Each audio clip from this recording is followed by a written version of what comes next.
prideľuje finančné prostriedky často, či už prostredníctvom grantov, či už prostredníctvom iných nejakých finančných schém.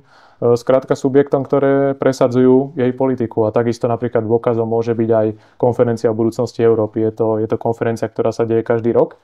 No a takisto ten pozvaný personálny substrát, ktorý tam je každoročne, je veľmi vlastne podobný tomu, čo presadzuje Európska komisia. Takže ak Európska komisia nastrelí určité témy, takže dnes je to napríklad zelená transformácia alebo ďalšie témy, vojna na Ukrajine, tak prebehne konferencia o budúcnosti Európy za účasti mimovládnych organizácií, rôznych aktivistických zväzov alebo študentov a tak ďalej. Nech to má akoby zdanie plurality, že to je vlastne široká vzorka spoločnosti.